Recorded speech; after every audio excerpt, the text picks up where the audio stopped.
batalhas na história Stalingrado, Aljuba Rota e a Batalha de Dir. Aqui a gente pode deixar as nossas axilas se virarem? Pode, à vontade, durante a apresentação. Qualquer dúvida me interrompe e pergunta, tá? Bom, cala a boca. Vamos lá. Desde o começo da carreira política de Hitler, ele odiava comunista. Ele deixou isso muito claro no Mein Kampf. Mein Kampf, esse, né, vocês sabem, é o livro que o Hitler escreveu na prisão lá, detalhando o nazismo e suas ideologias políticas. O Stalin leu esse livro, Mein Kampf, e ele ficou muito tiltado com o nazismo e falou, não gosto de nazista. Decidiu hoje que eu não estou afim. O fascismo é o inimigo do comunismo. Então, na cabeça do Stalin, o fascismo era o inimigo do comunismo, e na cabeça do Hitler, o comunismo era o inimigo do fascismo. Então, os dois se odiavam desde sempre já. Mas mesmo se odiando muito, os dois vão lá, apertam a mão do outro e fazem um pacto de não agressão. Basicamente eles não iam se invadir, né? 10 anos antes da Batalha de Stalingrado isso aconteceu. Vocês não estavam aqui semana passada, mas a Alemanha nazista e a União Soviética invadiram a Polônia conjuntamente, né? Um começou pela direita, o outro foi pela esquerda. E desde que eles ocuparam esse território juntos, ficou... Você é louco, cara? Pô, mano. Deixa o cara apresentar, cara. Aí, desde que aconteceu eles partiram a Polônia entre si, ficou meio claro ali que eles não estavam bem ali, não ia rolar esse pacto de não agressão. Bom, como vocês podem ver aqui pelo mapa, todo esse cinza aqui é Hitler, tá? O território que estava do lado da Alemanha nazista na guerra. O Hitler tinha dominado praticamente toda a Europa Ocidental, excluindo países neutros como Espanha e Portugal, e toda a Europa Central, excluindo a Suíça. E fica claro que o único lado que ele tem para expandir é na direção da União Soviética. Então, meio que esse é um dos motivos aí. Como que a Suíça sobreviveu ali? A Suíça é historicamente neutra. Todos os países respeitam a neutralidade da Suíça desde sempre. Porque a Suíça, além de ser um país neutro, né, não quer entrar em guerra, não se envolver com ninguém, eles têm um sistema de defesa absurdo. Tipo, assim que alguém invadir o país, eles derrubam todas as pontes. O exército suíço é absurdo de bem treinado, não dá pra você invadir a Suíça facilmente. Então a Alemanha nazista respeitou a neutralidade da Suíça. Bom, o plano nazista era acabar os soviéticos usando a Blitzkrieg. Alguém lembra o que é Blitzkrieg do meeting da semana passada? Karen? Blitzkrieg é o tipo de ataque que o Hitler fazia que tinha como objetivo dominar com velocidade. Você lembra como que acontecia? Qual que eram as etapas? Eles faziam tipo um nu com o exército, eles fechavam. Não. Como é que é? Qual lembra? Eu não lembro se era essa, mas é aquela lá que eles faziam tipo meio que um decoy exército, enquanto o verdadeiro ia atacar o outro. Não. É muito no pântano. A Blitzkrieg era o seguinte, ó, eu vou desenhar para vocês entenderem. Esse aqui é o exército francês inimigo. Primeiro, eles passavam com a Luftwaffe, a força aérea. Nossa, cara. Esse é o filme. Jogando bomba na infantaria. Isso deixava, não matava muita gente, mas já desestabilizava todo mundo que estava lá.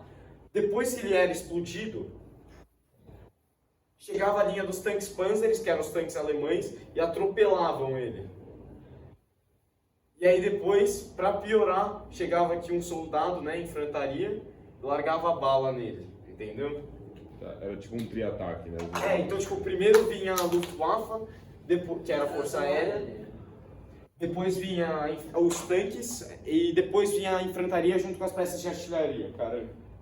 Você acha que isso poderia ter sido o melhor e o pior plano do Hitler? Tipo, esse tipo de ataque, o Blitzkrieg. A Blitzkrieg. O melhor e o pior plano do Hitler na guerra? Por que seria o pior? Por quê? Não deu bosta uma hora por causa do Blitzkrieg? Então. Deu bosta por causa do frio. Deu, mas Sibéria. acertou. Não era na Sibéria, mas beleza. Você vai ver o que aconteceu. Bom, em dezembro de 1941, o exército nazista já tinha penetrado na União Soviética e eles dominaram uma linha que se estendia de Leningrado aqui em cima, até, como é que eu esqueci o nome da cidade? Rostov, aqui embaixo. Então, tá vendo esse pontilhado aqui? Opa, calma. Alô? Laís? Criança retardada. Então aí.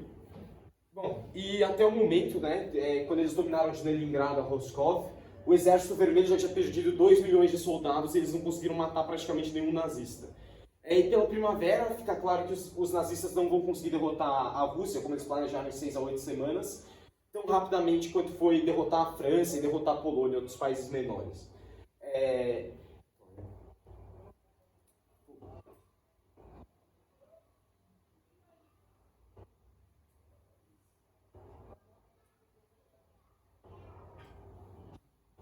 Bom, continuando. Para conseguir, o exército nazista ele já estava há muito tempo no território soviético, então eles precisavam de recursos esses como petróleo. Então os nazistas vêm aqui e se movem para a região do Cáucaso, para tentar dominar essa área que era rica em petróleo da União Soviética. E aqui perto dos Cáucasos a gente tinha Stalingrado. Stalingrado é essa linha de baixo. Era ali embaixo. Aí de trás não vai dar pra ver nada, né? Bom, por que Stalingrado, cara? Peraí, só uma perguntinha. O nome Stalingrado tem a ver com Stalin? Sim, ou não? sim, Ah, tá. sim. Bom, enquanto o segundo grupo marchava para o sul, né, o grupo que se dividiu marchava para o sul para pegar os Cáucasos, o Hitler vê uma oportunidade perfeita de humilhar os soviéticos. Ele vê a cidade chamada Stalingrado. Bom, tinha algumas motivações táticas para capturar a cidade, porque Stalingrado era uma cidade industrial, então eles estavam abastecendo o Exército Vermelho com equipamento, tanque, essas coisas. E além disso, ela estava ali no rio Volga, que era uma das linhas de suprimento que o exército soviético usava para mandar recurso para o seu exército principal, sendo defendendo Moscou, né? Só que o principal motivo para Hitler querer capturar Stalingrado era pelo seu nome, que literalmente significa cidade de Stalin, traduzindo do russo. Cidade de Stalin. E caso eu não tenha deixado claro, Stalin era o líder soviético na época. Bom, o mesmo motivo que o Hitler tinha para capturar a cidade era o mesmo motivo que o Stalin ia defender ela até a morte. E a União Soviética já estava cansada de recuar. Então Stalin deu a ordem de nenhum passo para trás. Ninguém mais ia recuar no exército, ia ser tiro, porrada e bomba diretamente. Já no... É verdade que eles tiraram até a ré dos tanques russos? Não tenho certeza se é verdade, provavelmente não. Muito provavelmente não. Se foi, tipo, deve ter sido algum tanque só que eles fizeram na zoeira. Bom, e um fato interessante é que o Exército Vermelho, os próprios membros, não ficaram tipo, nenhum passo para trás, é sério que eu vou ter que morrer na guerra? Não, eles estavam loucos, eles estavam cansados de perder para a Alemanha nazista, e eles decidiram, não, aqui a gente vai até a morte, não quero nem saber, não. Seguindo, para aumentar a moral da população, o Stalin desenterra um patriotismo pela mãe russa, que tinha sido enterrado desde a Revolução Bolchevique. Então, tipo, ele começa a falar, não, vamos defender a mãe Rússia, galera. E o povo, vamos, se alistar no exército. Começa a entrar um monte de gente no exército. Além disso, o Stalin também apelou para ideias comunistas. Então, eu não li, né, o Manifesto Comunista, mas ele apelou para coisas escritas no Manifesto Comunista para atrair mais pessoas para o exército. Além disso, ele usou o ódio que a população tinha contra os nazistas para aumentar o apoio dele com a população e o apoio à guerra.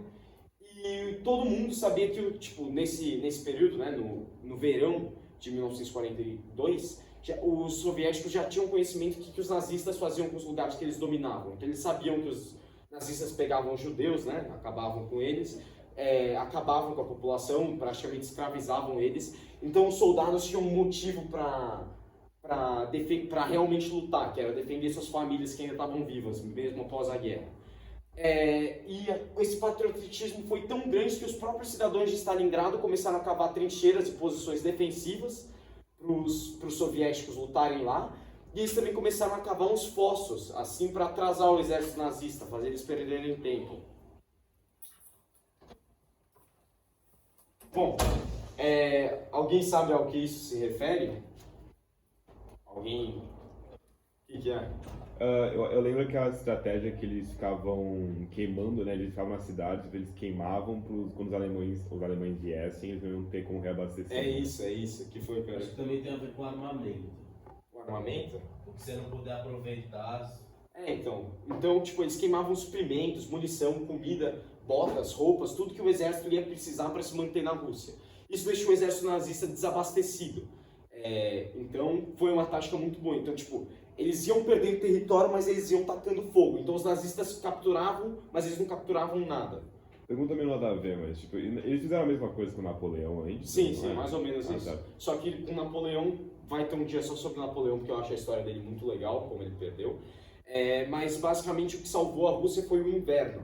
Então não foi tanto esse negócio de queimando suprimentos, foi porque a gente chama, né, de general inverno. As tropas literalmente congelavam até a morte, então os russos abusaram disso para acabar com a raça do Napoleão. Tem comida também, né? Sim. Fazer uma sopa de bota. Pior que realmente faziam isso.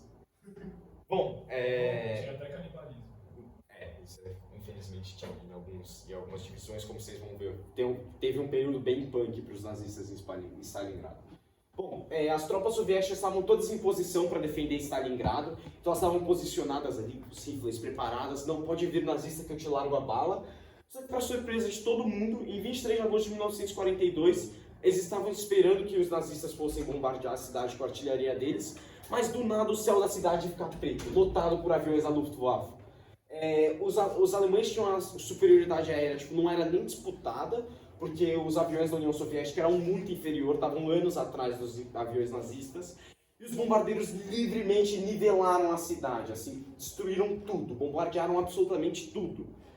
E os cidadãos que sobreviveram, então tipo, a cidade já estava destruída antes da artilharia alemã chegar. A polícia de nenhum passo para trás se manteve. Então, os cidadãos queriam sair da cidade para ser evacuados, mas o Stalin falou, não, fica aí e ajuda o exército. Então, ninguém que entrava na cidade ia sair até o fim da batalha. Como eu disse antes, né, a cidade tinha acesso ao rio Volga. Não sei se tem um mapa dele na apresentação, mas era um... Calma aí.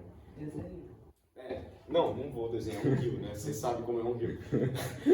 Mas o rio Volga ele era muito importante, ele cortava ali a Rússia e por ele iam ser transportados armamentos, soldados, munição e comida para o exército se manter. Bom, algo muito interessante pelo patriotismo é que mulheres se alistaram no exército, 1 milhão delas se alistou no Exército Vermelho e que metade delas, né, 500 mil, realmente serviram em posições de combate. Oi, cara. Aquela sniper famosa que teve um monte de kill. Sim, acho que sim. Teve essa. Sumiu o nome agora. Eu também não lembro. Mas, bom, aqui vocês podem ver as mulheres marchando, né? E metade realmente servia na infantaria ali, trocando tiro com os nazistas. Hoje já não. Tá só deixando o braço respirar.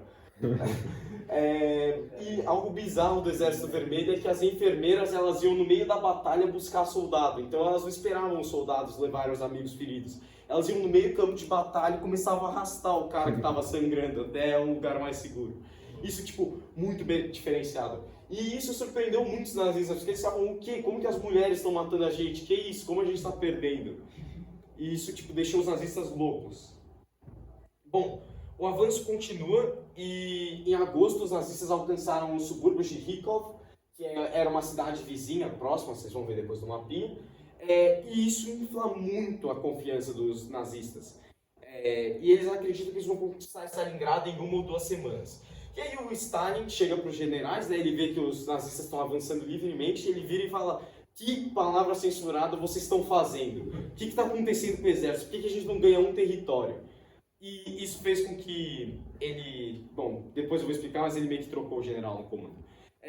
O slogan entre os soldados soviéticos é que não tem terra atrás do Volga. Então, tipo, atrás do rio Volga não tinha mais para onde correr, não tinha mais para onde lutar. Então, Stalingrado, para muitos deles, ia ser a última chance que a União Soviética tinha contra os nazistas. Os nazistas, depois, eles fazem uma breve pausa, porque os próprios bombardeios deles destruíram completamente as ruas e os caminhos. Então, eles deram uma pausinha ali para conseguir restabelecer o exército e reorganizar. O Paulão, que eu apelidei o general Paulus, ele era o responsável pelo exército nazista que estava em Stalingrado. E a estratégia dele ia ser basicamente usar artilharia pesada bem posicionada para bombardear a cidade, o exército soviético, e basicamente enfraquecer eles e depois capturar a cidade sem muito confronto. Os nazistas continuam avançando e eles conseguem capturar uma estação de trem, que era importante para o suprimento dos soldados russos, e eles capturam a região elevada de Mamayev, que dá a visão da cidade inteira. Eu achei o nome muito engraçado, Mamayev. Eu queria te perguntar, Oi. e aquela foto lá de baixo é da Ucrânia? Não, eu não sei agora se faz parte da Ucrânia a cidade, guys. Mas é uma foto de Stalingrado, tipo, antes de ser explodida. E esse aqui é o Monte Mamayev. Legal. Bom, continuando o avanço, né? No meio de setembro, os nazistas achavam que a batalha já estava ganha, que eles já tinham acabado com os soviéticos só pela posição que eles capturaram. E mesmo estando em extrema desvantagem, os soviéticos se recusam a se render. Tipo, eles nem passam na cabeça deles essa possibilidade. O Stalin, então, vendo que não estava dando muito certo a batalha lá em Stalingrado, ele manda um dos seus melhores generais para regir a batalha e o Exército Vermelho em Stalingrado, Chuikov. Esse cara era casca grossa, viu? Ele era durão até certo ponto e cruel também um pouco, que era perfeito para você lidar com a batalha em Stalingrado. Bom, a gente tem a diferença entre o Chuikov e o Paulão, né? Basicamente, o Paulus, ele não era um soldado que tinha servido na linha de frente. Ele era um cara que ficava atrás fazendo os planos de guerra. Então ele não tinha muito conhecimento prático. Diferente dele, né, o Chuikov, ele ia para a linha de frente sendo general, ele não ligava para nada. Ele tinha muita experiência de batalha. E, bom, quando ele chegou, só de saberem que o Chuikov estava lá, as tropas aumentaram muito a moral. O Chuikov também sabia que os nazistas eles gostavam de lutar na distância. Eles gostavam de ter espaço, criar espaço e usar a artilharia superior deles para conseguir conquistar espaço e acabar com o exército inimigo. Então o Chuikov, para conseguir derrotar os nazistas, ele faz o seguinte, ele espalha seu exército em pequenos grupos que iam ficar pela cidade tentando buscar o confronto direto. Então você está perto do cara e sair no tiro. Para evitar que os nazistas tivessem espaço. E se eles estivessem perto do inimigo, os nazistas não iam poder usar artilharia para atirar nos soviéticos, porque eles podiam acertar os próprios soldados. Essa tática era chamada de Stormtroop, e basicamente o Chuikov ele dizia que você tem que estar a um alcance de uma granada do seu inimigo. Se você não tiver assim, você está fazendo errado. E com isso o Chuikov entrou numa nova era da guerra urbana. Era uma guerra brutal, sangrenta e lutada a curto alcance. As tropas ficavam apenas metros uma das outras. E elas usavam táticas sujas, como por exemplo, passar por esgotos e se esconder em porão para pegar o inimigo despercebido. E por isso essa batalha ficou conhecida como Rattenkrieg, que é Guerra dos Ratos. Português brasileiro. Bom, quanto mais sangue era derramado em Stalingrado, os soldados nazistas se perguntavam por que a gente está lutando em Stalingrado? Não tem outras cidades para a gente conquistar? E realmente, militarmente falando, lutar em Stalingrado era meio estúpido. Porque, você podia pegar qualquer cidade ali nas margens do rio Volga que você cortava a linha de suprimento soviética. Mas, de novo, o Hitler queria capturar Stalingrado para acabar com a moral soviética. E Stalingrado ia ser defendido a qualquer custo para defender a moral soviética. Bom, quanto às armas usadas, nessa situação de proximidade extrema, os soldados usavam pistolas, metralhadoras, granadas, lança-chamas e até lâminas afiadas. Então, pleno século XX, os caras indo na espada contra o outro. Isso eu achei muito curioso quando eu vi, né? Só que nenhuma arma se comparou ao principal, né? Ao protagonista de Stalingrado, que eram os snipers. Tem um filme muito bom que chama Enemy at the Gates, do Vassili, que era um sniper soviético, e conta a história dele em Stalingrado e a batalha dele. Bom, Stalingrado era perfeito para os snipers porque o terreno urbano destruído garantia um high ground fácil deles acessarem e tinha muito cover para eles se esconderem atrás e conseguirem atirar no inimigo. Stalingrado oferecia com esses destroços, né, com o que restou da cidade depois do bombardeio, eles também ofereciam cobertura para os soldados da infantaria nazista. Mas eventualmente todo mundo tem que tirar a cabeça de onde está e os snipers pegavam. Lá era tão sangrento que tropas que chegavam na cidade tinham só 24 horas de vida estimadas. Então você pisou na cidade, daqui a 24 horas provavelmente você vai morrer. Com isso,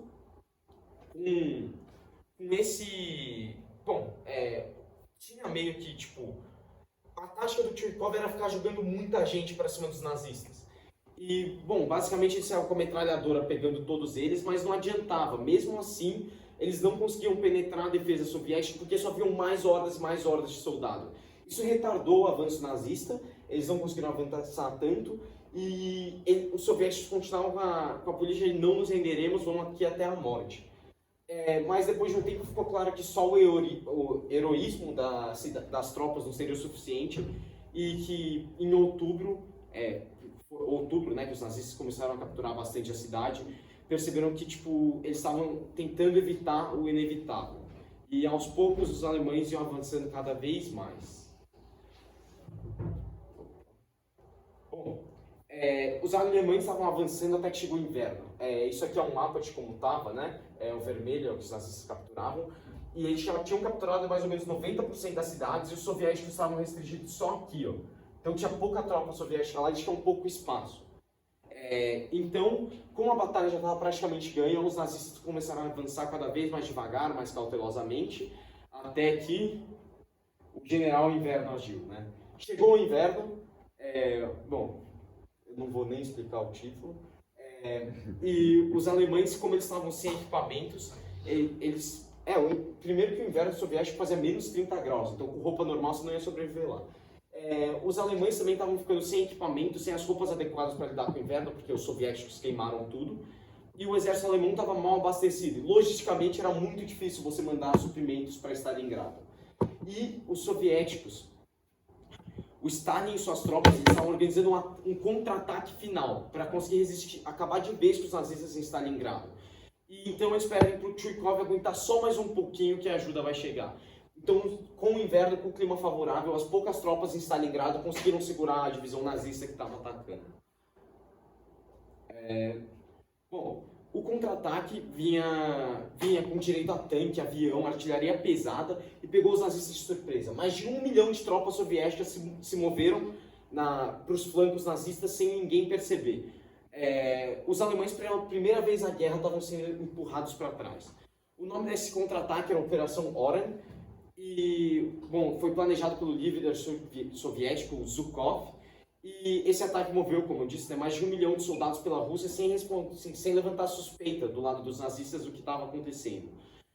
As forças nazistas estavam concentradas na cidade, protegendo o que eles já tinham capturado. E nos flancos estavam apenas tropas que eram aliados dos nazistas, então tropas italianas e da Romênia. Essas tropas elas eram muito mal equipadas comparadas aos nazistas, eles tinham equipamentos inferiores. Então, meio que era fácil para os soviéticos quebrarem o flanco. Bom, a tática que os soviéticos usou foi praticamente uma blitzkrieg, igual os nazistas usavam. Eles começaram a atacar artilharia pesada, avião quebrando por cima, depois passa o tanque e vai a enfrentaria por trás. Então, meio que eles deram um alt blitzkrieg GGWP, né? Esse contra-ataque só foi possível porque o Exército Vermelho ele modernizou os equipamentos. E principalmente os aviões, agora eles tinham chance contra os aviões nazistas. Eles estavam indo muito bem, diga-se de passagem, contra a Luftwaffe. E eles conseguem cercar 300 mil tropas alemãs ali na cidade. Bom, depois de ser cercado, o Paulão pediu ajuda para Berlim, mas o Hitler foi arrogante e racista e disse que você não recua diante a eslavos, né, que era o povo russo. E ele obedeceu, né? Ele era meio pau-mandado, o Paulus, e ele só obedecia o que o Hitler falava, ele não tentava resolver as coisas sozinho.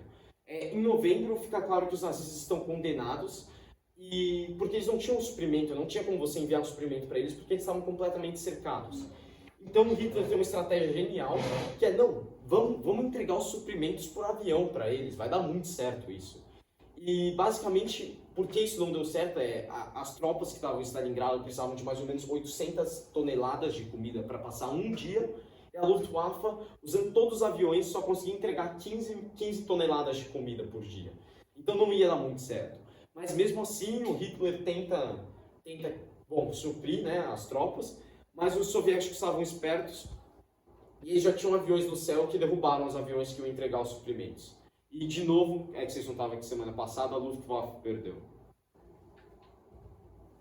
Bom, os nazistas eles não conseguem suprir o exército deles e fica claro no começo de dezembro que eles não vão durar muito. Mas tem alguém, só a Estela e o Carana estavam na apresentação passada. Bom, mas o Manstein era aquele general austríaco que eu falei que fez o plano da Blitzkrieg e de como acabar com a França rápido.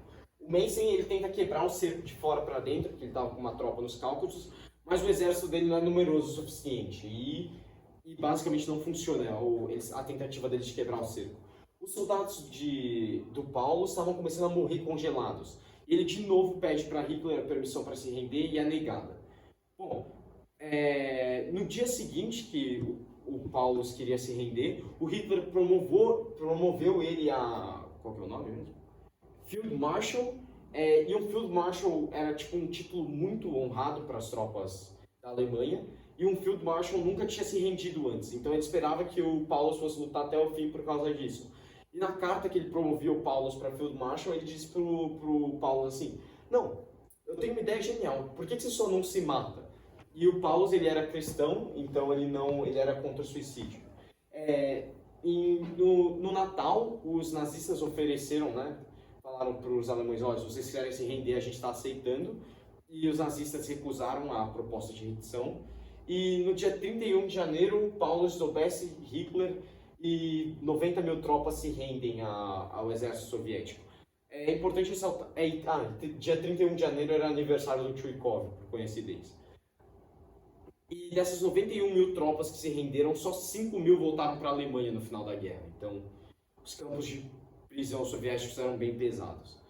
Stalingrado era um símbolo de orgulho aos soviéticos e um símbolo de vergonha aos alemães. Stalingrado mostrou que os nazistas podiam ser derrotados e que a Rússia ainda estava na guerra viva e tem a oportunidade de empurrar os alemães de volta para a Alemanha. Stalingrado foi o ponto de virada da guerra. Depois de Stalingrado, o exército nazista só perdeu as batalhas. Antes eles ganhavam tudo, depois eles começaram a perder muito. Stalingrado foi o ponto de virada. Antigamente, algumas décadas atrás, as pessoas acreditavam que o dia D, que foi uma invasão... Bom, eu vou explicar isso, né, na próxima aula, mas foi basicamente uma invasão dos aliados pelas praias da Normandia ali na França. Na cabeça dos historiadores, isso que tinha virado a guerra. Mas aquilo não importou muito, porque os soviéticos já tinham virado a guerra em Stalingrado. Eles estavam indo empurrar os nazistas de volta para a Alemanha, e até começou uma corrida até Berlim para ver quem chegava lá primeiro e conseguia a rendição dos nazistas. O dia D foi em 43? Acho que sim. Eu não lembro. Eu teria que ver direito. Eu sou ruim de memória.